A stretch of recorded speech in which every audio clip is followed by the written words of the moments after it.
जानिए इस बार 2 अप्रैल 2022 से है चैत्र नवरात्रि। जाने घट स्थापना का मुहूर्त और वास्तु के उपाय। तो आइए चलते हैं इस वीडियो में और जानते हैं इसके माध्यम से। इस बार चैत्र माह की शुक्ल पक्ष की प्रतिपदा तिथि को चैत्र नवरात्रि का त्योहार मनाया जाएगा। इस दौरान माँ दुर्गा के 9 स्वरूपों की विधि विधान के साथ पूजा की जाती है।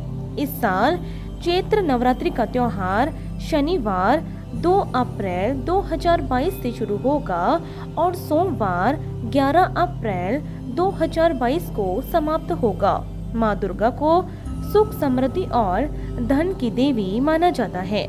नवरात्रि के दौरान माँ दुर्गा के 9 स्वरूपों की पूजा करने से व्यक्ति की हर मनोकामना पूरी होती है। जो भक्त पूरी श्रद्धा से माँ दुर्गा की पूजा करता है उसे माता का खास आशीर्वाद प्राप्त होता है। तो आइए जानते हैं चैत्र नवरात्रि के दौरान घट स्थापना का शुभ मुहूर्त। चैत्र घट स्थापना शनिवार अप्रैल 2022 को। चैत्र नवरात्रि घट स्थापना का शुभ मुहूर्त सुबह 6:22 से 8:31 तक। घट स्थापना का अभिजीत मुहूर्त 12:08 से 12:57 तक। घट स्थापना मुहूर्त प्रतिपदा तिथि पर है। प्रतिपदा तिथि प्रारंभ अप्रैल 1, 2022 को सुबह 11:53 से शुरू होकर प्रतिपदा तिथि समाप्त अप्रैल 2, 2022 को सुबह 11:58 तक रहेगा। तो आइए अब जानते हैं चैत्र नवरात्रि वास्तु के उपाय के बारे में। चैत्र नवरात्रि के दौरान वास्तु के कुछ उपाय करने से आपको सभी तरह की परेशानियों से छुटकारा मिल सकता है। आइए जानते हैं वास्तु के इन उपायों के बारे में। चैत्र नवरात्रि के दौरान घट स्थापना उत्तर या पूर्व दिशा में करना चाहिए। ऐसा करने से घर में सुख और समृद्धि आती है। नवरात्रि के दौरान बहुत से लोग 9 दिनों तक घर में अखंड ज्योति जलाते हैं। इसे आप सिर्फ माता के आगे ही नहीं बल्कि घर में कहीं भी जला सकते हैं। ध्यान रहे कि अखंड ज्योति को हमेशा घर की आग्नेय कोण दिशा में रखा जाना चाहिए। 9 दिनों तक इस दिशा में अखंड ज्योति जलाने से घर में सकारात्मकता आती है, साथ ही आपको शत्रुओं से छुटकारा मिलता है। ऐसा करने से शत्रु आप पर हावी नहीं होते हैं। इससे घर में होने वाले कलह भी दूर होते हैं। नवरात्रि के दौरान लोग घर में माता के पद्म चिन्ह लगाते हैं। दिवाली पर भी ऐसा ही किया जाता है, लेकिन कई बार लोग इन्हें लगाते समय गलती कर देते हैं और इन पद्म चिन्हों को घर से बाहर की ओर जाते हुए लगाते हैं। यह काफी गलत माना जाता है। ऐसे में माता के पद्म चिन्हों को घर के अंदर आते हुए लगाना चाहिए। इससे आपके घर में धन का आगमन होगा।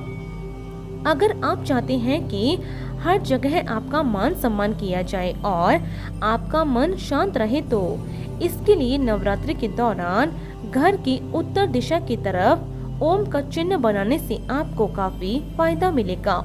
ऐसा करने से आपके मान सम्मान में बढ़ोतरी होगी और आपका मन खुश और शांत रहेगा।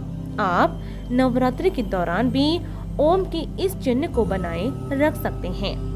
नवरात्रि के अष्टमी और नवमी तिथि पर 9 कन्याओं का पूजन किया जाता है। इन 9 कन्याओं को माँ दुर्गा के 9 स्वरूपों के समान माना जाता है। ऐसे में इस साल अष्टमी और नवमी तिथि पर कन्या पूजन करते समय उन्हें दक्षिण दिशा की ओर बिठाएं।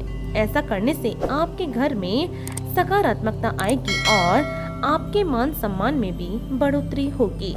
तो आइए अब जानते हैं इस साल देवी माता किस पर सवार होकर आएगी और किस पर सवार होकर जाएगी, इस बारे में।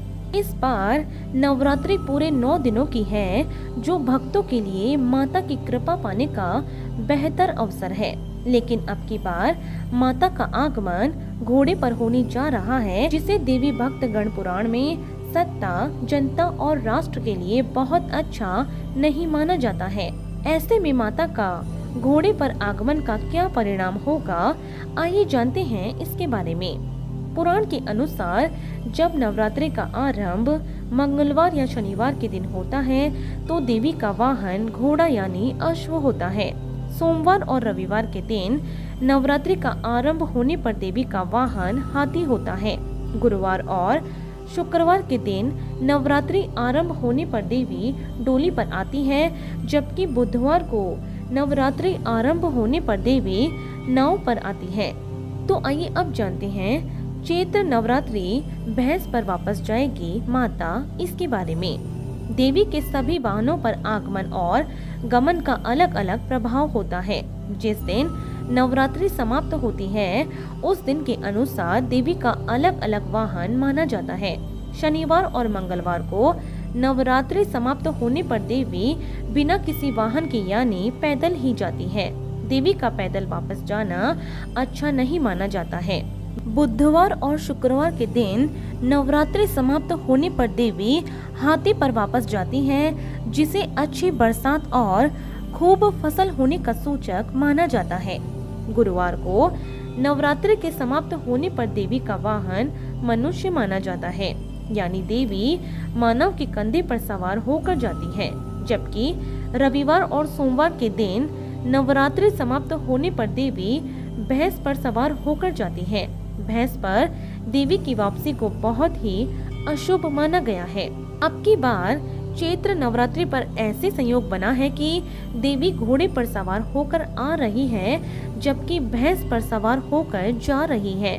देवी का आगमन और गमन दोनों ही प्रतिकूल फलदायी हैं। ऐसे में कई सत्ताधारी लोगों को अपनी सत्ता गंवानी पड़ सकती है। सरकार के मंत्रिमंडल में बदलाव हो सकता है। प्राकृतिक आपदा और रोग से जन धन की हानि हो सकती है। चैत्र नवरात्रि के दिन से नया संवत यानी हिंदू नव वर्ष भी आरंभ हो रहा है, जो नल नाम का संवत होगा। यह संवत दुनिया के कई देशों में उथल पुथल और युद्ध का योग बना रहा है।